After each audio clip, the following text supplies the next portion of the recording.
Hello, my name is Nancy Xu. I'm an assistant professor of finance at Boston College. So today I want to share one of my recent work on time-varying risk aversion. It has become increasingly commonplace to assume that risk aversion or investor mood evolves over time.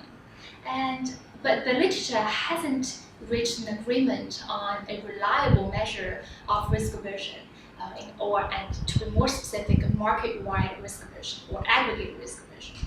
So in this paper, our main contribution is to develop a risk aversion measure that has the following four features. The first feature is about control, because macroeconomic uncertainties should also evolve over time and should also affect risk premium. So we want to model risk aversion and macroeconomic uncertainty separately and differently. In order to do that, we rely on dynamic asset pricing theory, where risk aversion enters the pricing kernel as the second factor that is not correlated with macroeconomic fundamentals. So that was our strategy.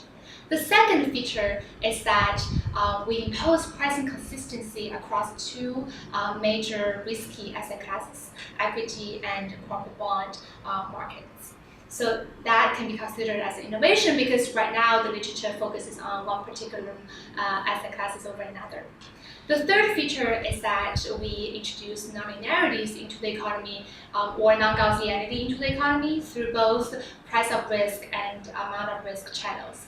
And to be more specific, we allow for different basically downside and upside uncertainties to capture macroeconomic uncertainties. And we also allow for this non-Gaussian gamma shock to capture the disturbance of risk aversion residuals that is not explained by economic movements. And it turns out to be quite an important assumption because we show that 88% of the equity risk premium in our model is explained by this asymmetric risk aversion. The fourth feature is that because our risk aversion is actually spanned by risk and financial variables that can be extracted and obtained from high frequency or daily frequency. And therefore, our measure can be implemented at high frequency and can be tracked over time. Now, so that was our main contribution. Now, I think the paper and the model has several interesting empirical byproducts. For example, we formally show the close relationship between various risk premium and risk aversion through the lens of our dynamic asset pricing model.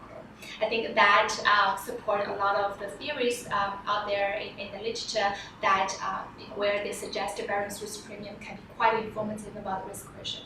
And we use completely different methodology to justify this assumption. So this is our paper.